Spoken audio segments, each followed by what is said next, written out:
Welcome to the BBC News. Our top stories in genetics today include CRISPR, a revolutionary gene editing system, puppy love and cloning, genomes on your USB, and genes that help you live longer.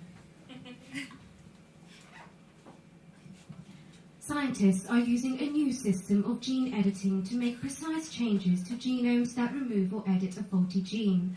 The technique known as CRISPR uses an enzyme or Cas9 that uses a guide RNA molecule to home in on its target DNA where it cuts the DNA at that site. The cell's natural machinery then takes over to mend the cut. It opens a new, exciting way to treat patients with diseases with no cure and has already been used to delete DNA that was preventing cells from producing a protein essential for muscle function in mice with Duchenne muscular dystrophy.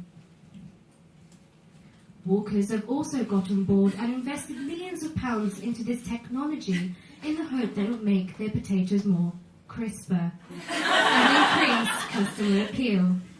They have yet to comment on whether the real issue is how many crisps are actually in their bloody bag, as described by someone who did not wish to be identified. He said, "It totally disgusts me, to be honest. Once too often I bought a single packet of Walkers, and once you open the bag, you only have 6 crisps inside. This is worse than getting a bag with hardly any flavour."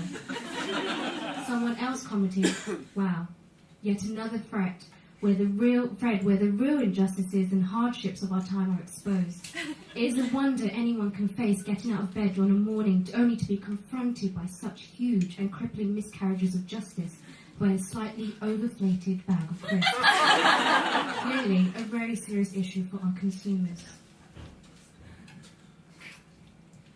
A British couple last year welcomed the arrival of 2 puppies originally cloned from their dog Baxter, who had recently passed away. The technique being used in South Korea involves implanting DNA into a blank dog egg with the nucleus removed. The egg is then given electric shocks to trigger cell division and is then implanted into a surrogate female dog. Our Prime Minister, David Cameron,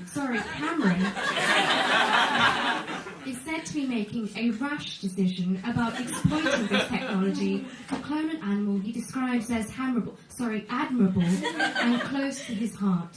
There were technical difficulties in calling Cameron earlier for a live discussion, as all we could hear was crackling.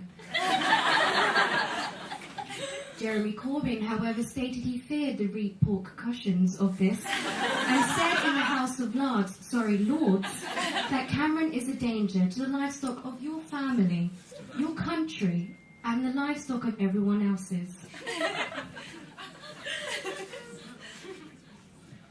While the first sequencing of our DNA took many years and was very expensive, today your genetic code can now be sequenced and digitized in a matter of minutes. The results can easily be shared by the internet or onto your USB stick and promises to be part of a new wave of a more personalised and effective medicine. There are fears, however, of how insurance companies may exploit the information and potential privacy violations to the individual.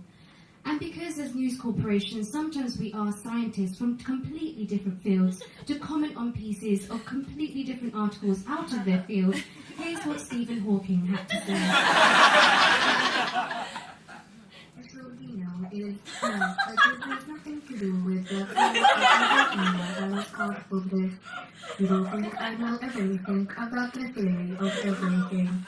You have taken up the real history of my time. Goodbye. Thank you, Stephen.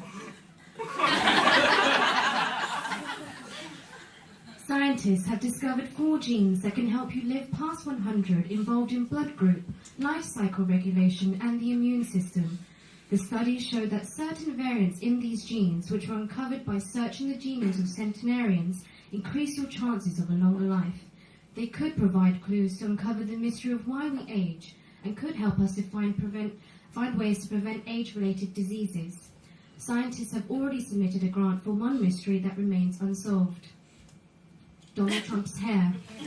By screening genes, they could determine what age it is, whether it's real or not, and whether it truly is the life force that's keeping this twat alive.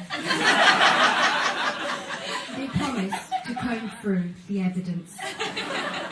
Thank you for joining us, and that was your news at 9:20. Thank you.